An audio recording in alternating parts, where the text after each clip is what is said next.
我们每天忙忙碌碌，下班回家，累得连陪孩子玩半小时的力气都没了。又有多久，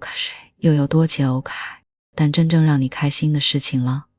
如果突然失业，你第一反应是天塌下来了，还是终于有机会做点别的了？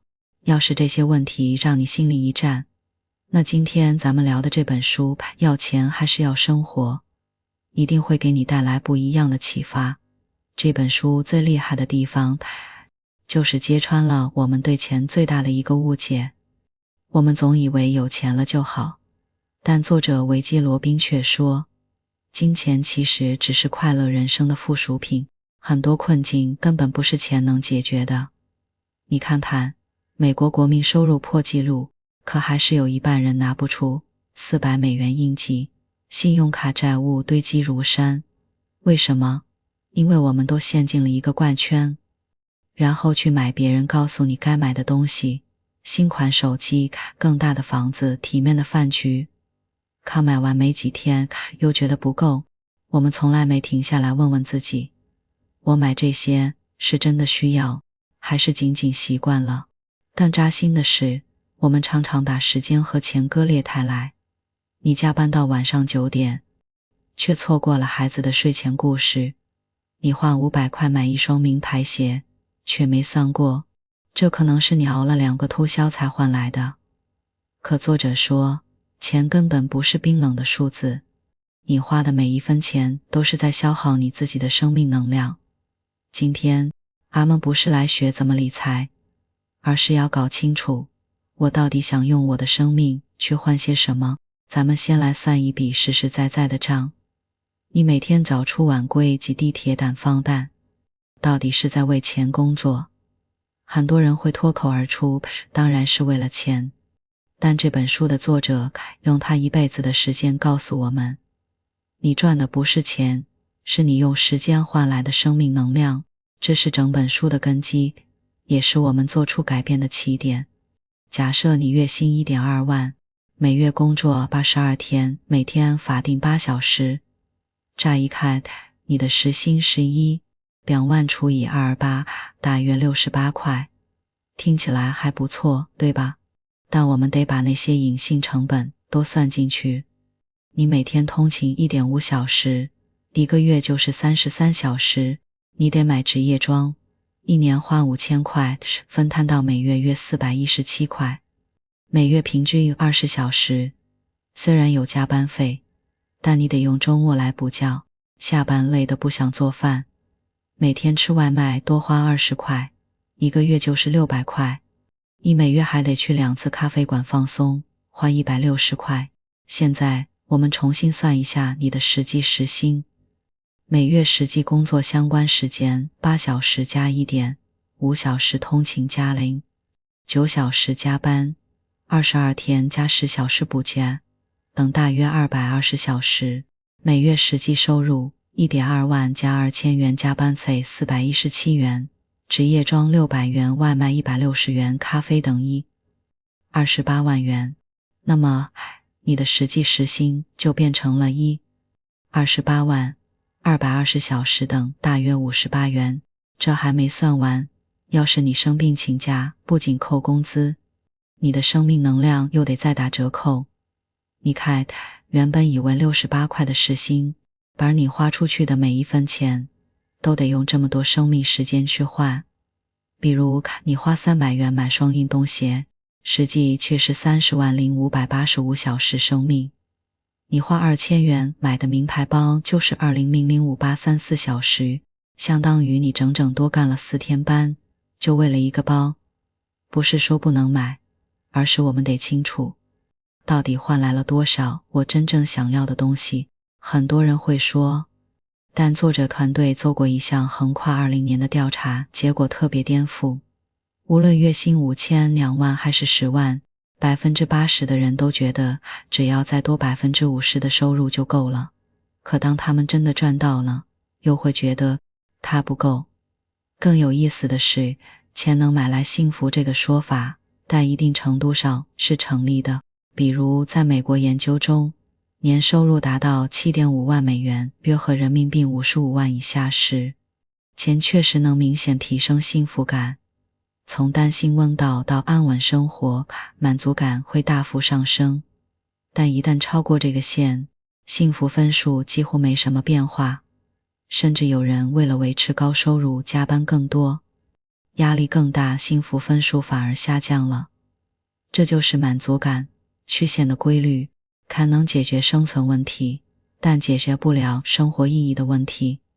书里有个案例，一位互联网公司高管，年薪100万，我却每天凌晨2点才回家，孩子见不着他，妻子跟他冷战，最后还查出高血压。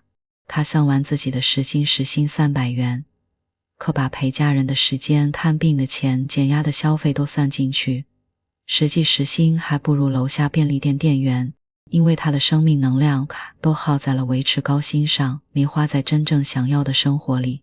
咱们再想想身边的事，有人省吃俭用买了豪车，却每天担心剐蹭，上班不敢开，只能停在车库。有人跟风买了大房子，每月还完房贷只剩几千块，不敢旅游，不敢辞职，周末全用来打扫房间。这些不是有钱，而是被钱绑架了，因为他们把金钱的数字当成了目标，却忘了金钱本来的作用是帮我们换来想要的生活，而不是让我们为了数字牺牲生活。可能你会问，总不能不赚钱吧？别着急，这正是我们接下来要聊的9步计划的意义。当你真正看清了金钱等于生命能量这个真相，你就会明白，改变不是简单的少花钱多赚钱，而是要先算清土账，知道自己过去的生命能量都花在了哪一分钱，到底换来了多少价值，然后才能一步步调整，把能量花在那些能让你靠近梦想的事情上。毕竟你这辈子最宝贵的不是钱，而是那些一去不回的时间。接下来咱们就一起跟着书里的9步计划，把每一分生命能量都花在刀刃上，慢慢活成自己想要的样子，坦然面对过去，算清你的生命能量总账。很多人一提到算账就头疼，要么觉得没多少钱没意思，要么怕算出自己乱花钱而羞愧。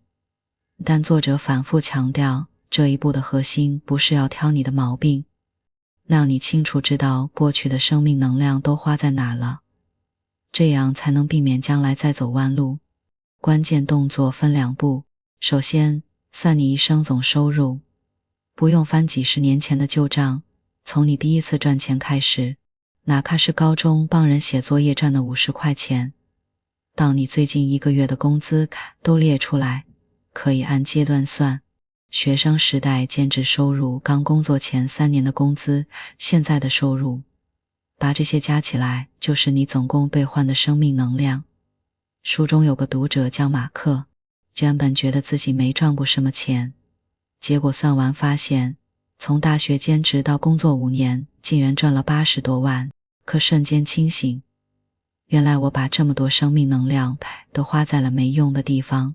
我编列资产，比如存款、理财、房子，哪怕只付了首付，车子，家里值钱的家电，像冰箱、便当，甚至那些没用过几次的名牌包，没拆封的护肤品。别觉得这些不值钱，它们都是你用生命能量换来的。又编列负债，房贷、信用卡欠款，借别人的钱，甚至还没交的水电费。最后用资产总额减去负债总额，算出你的净值。有人算出净值是-5万，因为有信用卡欠款和未还的房贷，但这并非失败，至少你知道自己现在站在何处。这一步的核心目的就是帮你摆脱那种财务上的模糊感。有人算完发现，只是钱都变成了闲置物品。有人发现我一直在为面子花钱，比如买了很多朋友说好看，但自己不喜欢的衣服。就像书中的全职妈妈萨拉，算完一生总收入，发现婚后打零工赚了6万美元，第一次意识到自己并非只是家庭主妇，原来也有挣钱的能力。后来凭借这份底气，他找到了一份灵活的线上工作，既兼顾家庭又赚了钱。第2步，活在当下，追踪你每一分的生命能量。我们就要聚焦当下，搞清楚现在花的每一分钱到底换了多少生命能量。很多人花钱时没感觉，买杯咖啡属随手就付了钱，可累积起来就是大量生命能量的浪费。这一步就是要让你的无意识消费显形。关键动作有2个，一是算你的实际时薪，这是我们前面提到过的，但这里要更细致。比如你月薪 1.5 万，每月工作22天，每天法定8小时，但通勤来回2小时，每月44小时。为工作买西装花了1200元，平摊到每月100元。加班后吃夜宵每月花800元。因为工作压力大，每月去按摩放松花600元。那么实际工作成本，时间等8+2，加班加2通勤，22天等264小时，实际收入等1.5万100元，西装800元，夜宵600元，按摩等35万元，实际时薪等1.35万，26451元。你会发现，原本以为的时薪85元，1.5万，176小时，实际只剩下51元。这意味着你花100元买东西，需要近2小时的生命能量，但是记下每一分钱的流水，不用复杂的记账软件，手机备忘录、笔记本都行，哪怕买瓶1元的矿泉水都要记。重点不是记金额，不是记用途和感受。比如3月15日买咖啡35元，因为早上起晚了，没来得及自己煮，喝的时候觉得也就那样。3月16日买绘本80元，陪孩子读的时候，他笑得特别开心。有些钱花完你根本没印象，有些钱花完却让你感到很满足，这些满足感才是生命能量该换来的东西。书中的汤姆是个程序员，记了1个月流水后发现自己每月花在游戏充值上的钱有1200元，可每次充完玩2小时就觉得没意思，而花在和朋友爬山上的钱只有300元，却能开心一整个周末。后来他减少游戏充值，把省下来的钱用来组织爬山活动，不仅攒了钱，他收获了更真实的快乐。这就是追踪的意义，让你知道哪些消费值得，哪些是浪费。第3步，做月度表，给你的生活画一张财务习题，帮你把零散的消费变成清晰的生活画像。很多人做预算时喜欢用衣食住行分类，但作者建议应该按你的独特习惯分类，因为通用分类会掩盖你真实的消费问题。先列出过去1个月的所有支出，然后按你的生活场景分类。比如你经常加班相关支出，夜宵、打车、咖啡。你喜欢收藏手办，就设手办收藏支出。你总为人情花钱，就设人情饭局支出。分类后把每类支出换算成生命能量，用支出金额除以实际时薪。最后画一张表，左边是支出类别，中间是对应的生命能量小时数。比如有人的月度表是这样的：加班夜宵1200元，23.5小时生命；手办收藏800元，15.7小时生命；人情饭局1500元，29.4小时生命；陪孩子买玩具500元，8小时生命。你会瞬间明白，我用近30小时生命换了几场不想去但不得不去的饭局，值得吗？这一步的核心目的不是让你压缩支出，而是让你看见消费背后的生活真相，都是在投票给你想过什么样的生活。如果人情饭局占比最高，说明你可能在为别人的期待而活；如果陪家人支出占比低，说明你可能把太多生命能量给了工作。就像书中的琳达，做月度表后发现极简，和孩子只喜欢画画，其他兴趣班都是别人说有用才报的。后来他停掉没用的兴趣班，把省下来的钱报了画画私教课，孩子开心，他也不用再为陪上课而奔波。第4步，问3个改变一生的问题，给你的消费断舍离。你可能会问，那我该砍掉哪些支出，留下哪些支出？作者没有给出标准答案，而是给了你3个灵魂问题。针对每一类支出，问完这3个问题，你就知道该留还是该砍。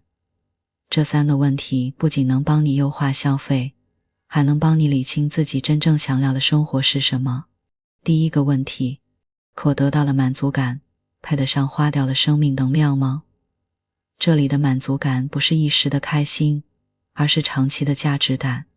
比如你花500元买一张演唱会门票，看完后1个月都在回味，甚至因为这场演唱会重新捡起了自己喜欢的音乐，那这份满足感就配得上。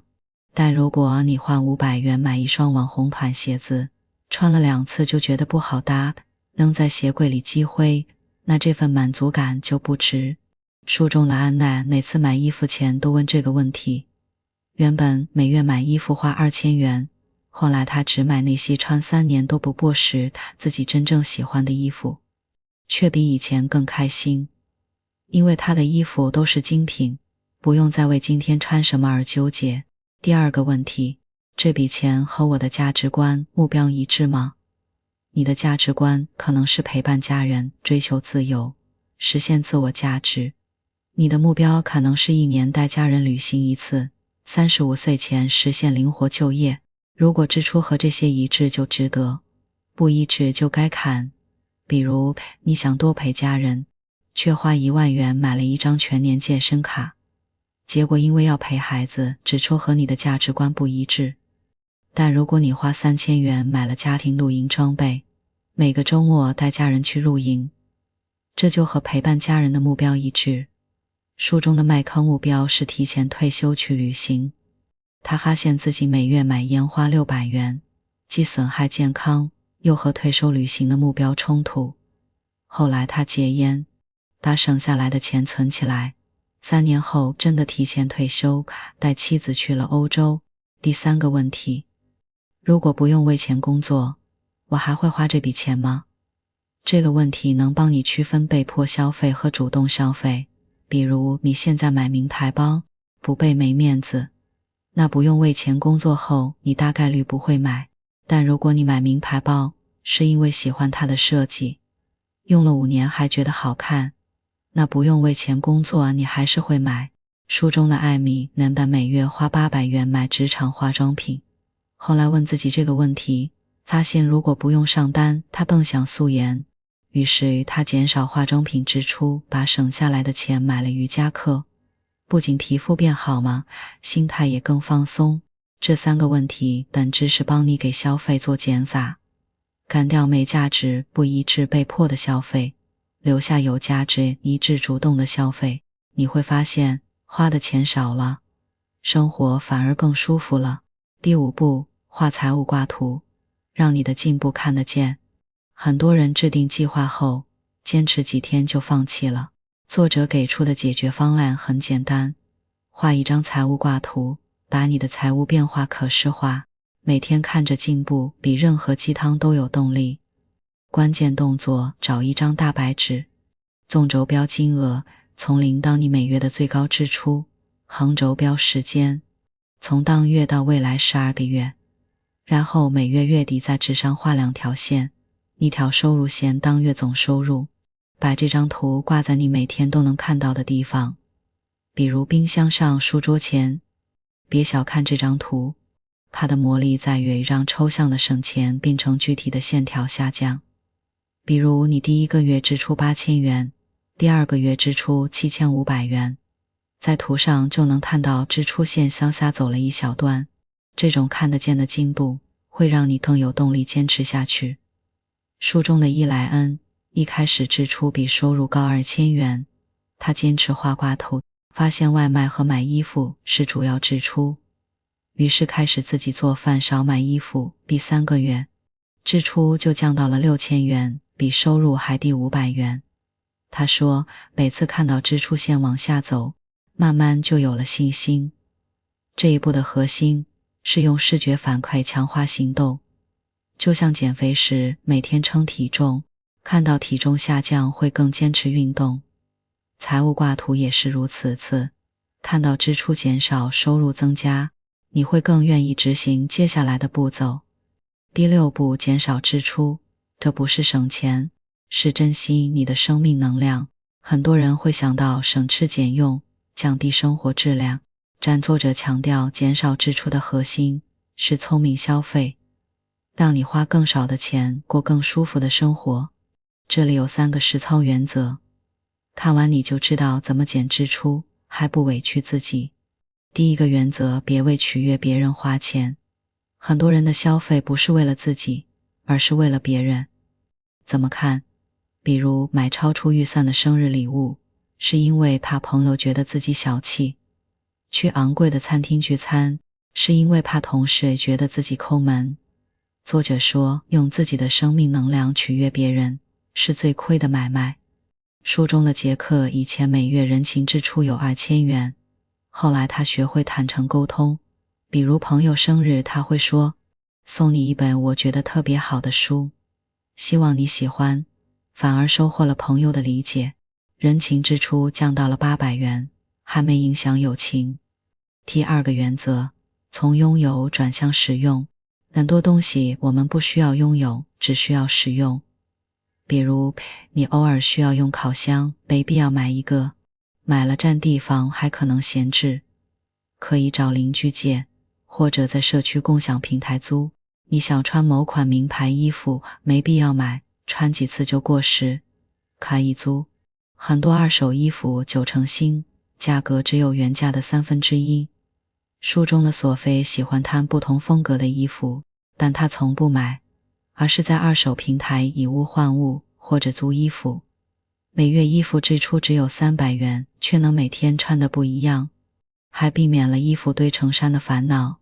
自己动手学能省大笔钱的技能，不是让你样样地，而是学一些高频使用能省不少钱的技能。比如换水龙头，请人换要50元，自己换只要10元材料费。网上教程5分钟就能学会。修电脑简单故障统装系统，请人要100元，自己学1小时就能搞定。自己做早餐，外面买早餐每天15元，自己做每天5元，一年能省3650元。以前家里东西坏了就找人修，每月维修费要300元。后来他在网上学了简单的维修技能，每月维修费降到了50元，还把自己的经验分享到社区，偶尔帮邻居维修还能赚点零花钱。这3个原则本质生脱质量的地方，而不是花在没必要的面子闲置的物品，以及可以自己解决的问题上。减少支出后，你会发现生活没降低质量，反而更轻松了，因为你不用再为闲置物品操心，不用再为人情焦虑。第7步，增加收入，不是多加班，是让你的生命能量更值钱。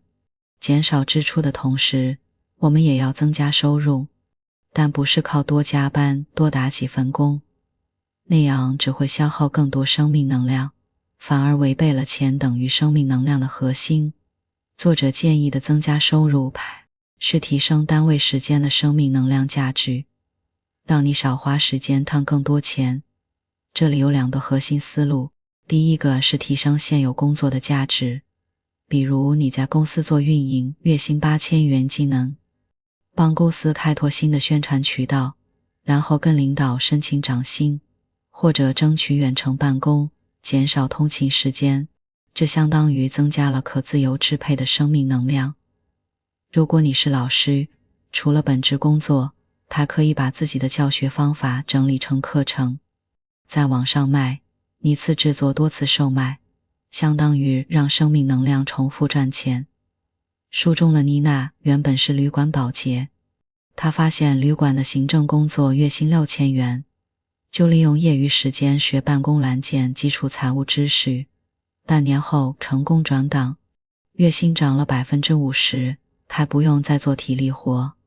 她说，我不是贪钱，是不想把生命能量泡在低价值的工作上。我想有时间陪孩子。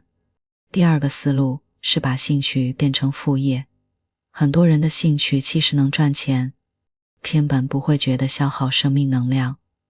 比如你喜欢拍照，就可以接家庭写真、宠物写真的单子，就可以做私房菜卖给邻居。你喜欢写东西，就可以在自媒体平台分享生活感悟、育儿经验。书中的帕沃斯喜欢养多肉植物，一开始只是在朋友圈分享，后来很多人问他怎么养，他就整理了一份多肉养护手册在网上售卖，还开了线上课程，每月能多赚2000元。现在发现兴趣还能赚钱，而且做这件事的时候我一点都不觉得累。不过要注意，是不消耗更多生命能量。比如你下班后本来想陪家人，却为了拨赚500元去跑外卖，结果忽略了家人。但如果你利用周末空闲时间做自己喜欢的副业，既能赚钱又能享受过程，这才是正确的增加收入方式。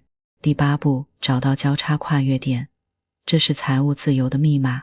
当你通过减少支出和增加收入攒下了一笔钱，这是书中定义财务自由的核心概念，也是9步骤计划的里程碑。很多人以为财务自由就是有花不完的钱，财务自由是你的投资收入能覆盖日常支出，从此你不用为了钱被迫工作，可以选择做自己想做的事。首先要明确2个关键概念，第是资本，就是你攒下了能生钱的钱，比如存款、理财、股票，但作者更推荐低风险的投资，这里的资本不包括自住的房子、日常用的车子这些不能生钱的资产。2是月度投资收入，就是用你的资本去投资，每月能稳定拿到的钱。计算公式很简单，月度投资收入等资本长期年化利率12，而交叉跨越点就是当月度投资收入大于等于月度支出的那一刻。举个例子，假设你每月固定支出是5000元，你选择的投资产品长期年化利率是 4%， 它你需要的资本就是500万，并124等150万元。当你攒够150万元，每月投资收入就是150万，42%等于5000元。这时候你就达到了交叉跨越点。你可以选择不工作，你也可以选择继续工作，但不是被迫，而是因为你喜欢这份工作。书中的保罗原本是企业高管，每月支出8000元，他通过减少不必要支出，比如砍掉高端人脉饭局闲置的健身卡，又通过提升工作价值实现涨薪，同时把收藏古董相机的兴趣变成副业，每月多赚3000元。他用了5年时间攒够了150万元，达到了交叉跨越点。后来他辞掉了高管工作，虽然赚的钱不如以前多，但他说现在每天醒来都是为了喜欢的事而活，这种自由比赚多少钱都重要。交叉跨越点不是固定不变的，你可以通过降低支出或提高投资利率，在低风险前提下，比如你把每月支出从5000元降到4000元，那需要的资本就变成400万零124等120万元，比原来少了30万元，能提前1到2年达到目标。所以减少支出不仅能帮你攒钱，还能让财务自由来得更快。第9步，投资，让钱为你工作。提到投资，很多人会想到炒股、买基金赚快钱，但作者反复强调，投资的核心不是暴富，是让你攒下了生命能量，同时稳定产生收入，帮你达到交叉跨越点。所以作者不推荐高风险投资，而是给出了低风险、低成本、易操作的投资建议，非常适合我们普通人。第1个原则，应急资金就是能覆盖你6到12个月日常支出的钱。比如你每月支出5000元，就需要攒3万到6万元应急资金，这笔钱要放在随时能取没有风险的地方，比如活期存款、货币基金、不能用来投资，因为如果遇到失业、生病等突发情况，你不用卖掉投资产品救急，避免在亏损时割肉。书中的丽莎一开始没攒应急资金，就把所有钱投进了基金。后来家人突然生病，她只能在基金亏损的时候卖掉，亏了2万元，还耽误了治疗。这就是没留应急资金的教训。选择低风险低成本的投资产品，作者最推荐的是指数基金和国债。如果资金足够，还有本地靠谱的出租房。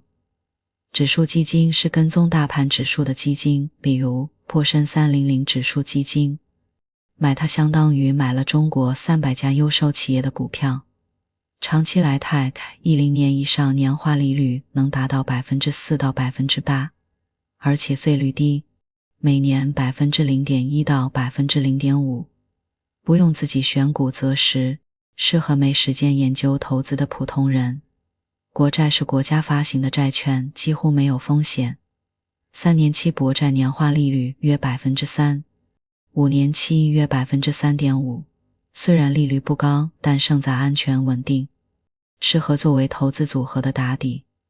本地靠谱的出租房子每月收租金，例如你花100万元买一套房子，每月租金3000元，年化收益率就是 3.6%， 既能收租金，不过需要的资金较多，适合有一定积累的人。第3个原则，作者说，你赚的钱要让你睡得踏实，所以不要投你看不懂的项目，比如别人推荐的高收益理财，却不说清楚钱投去哪儿。不要投有害社会的行业，比如污染企业、赌博相关。书中的戴维原本想投一家看起来很赚钱的电子烟公司，但他发现电子烟对年轻人危害大，最后放弃了，选择投新能源基金。他说，虽然新能源基金短期收益不如电子烟公司，但我知道我的钱在做正确的事，晚上能睡得好。最后要提醒的是，投资是长期行为，不是短期投机。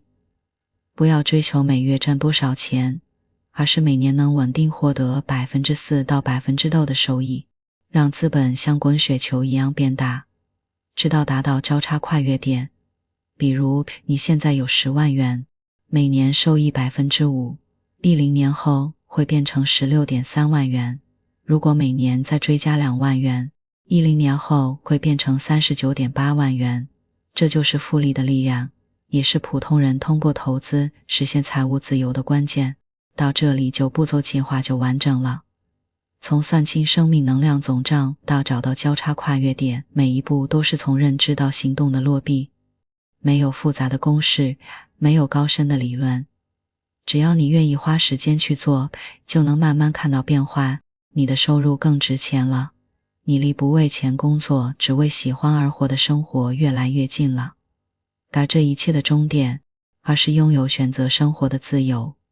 这也是我们接下来要聊的财务自由的真相。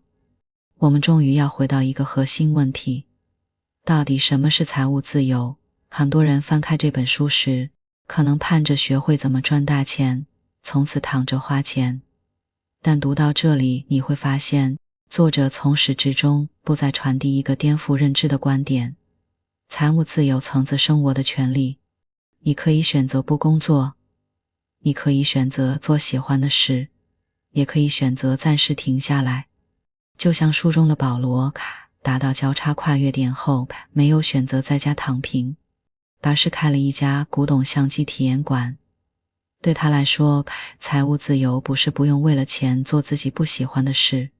他每天要看无数场没意义的会，要应付复杂的人际关系，哪怕再累也不敢辞职。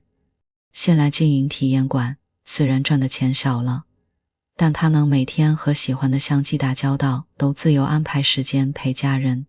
这种能掌控自己生活的感觉，才是财务自由的真正内核。反观我们身边，很多人把财务自由等同于赚够1000万，可真达到这个目标后，反而更焦虑了。有人怕财富缩水，每天盯着股市涨跌睡不着；有人为了维持富人形象，不得不继续做自己讨厌的工作。这不是财务自由，因为他们从始至终都没明白，金钱只是工具，不是目的。我们努力赚钱是为了不用再为钱努力，是为了把生命能量花在真正重要的事情上。或许有人会问，我月薪过高也能实现这种财务自由吗？当然能。书中有位叫玛莎的超市收银员，但他通过减少不必要支出，比如自己做饭，不买闲置物品，又利用业余时间帮人缝补衣服，每月多赚1000元，8年时间，按 4% 年化利率计算，每月投资收入2000元，刚好覆盖支出。后来他没辞职，还是做收银员。以前他怕被辞退，现在觉得这份工作只是他生活的一部分，不是全部。偶尔想休息就请半个月假去旅行，不用为了工资硬扛。对玛莎来说，财务自由不是变富有，而是有底气做自己。其实每个人都能朝着有选择的生活努力，不用一下子完成9步骤，哪怕从记一周花费的流水开始，从买东西前问自己3个问题开始，都是在为选择自由铺路。就像作者说的，财务自由不是一个遥不可及的终点，它是一个循序渐进的过程。每一笔小额储蓄，都是在为自己争取更多选择的权利。最后，我想再问你一次太偏的问题，如果不用为钱工作，你最想做的一件是什么？不用急着回答，但请把它记在心里，因为那不是不切实际的梦想，而是你朝着财务自由努力的最好动力。当你能笑着说出我想做什么，就能去自己的财务自由。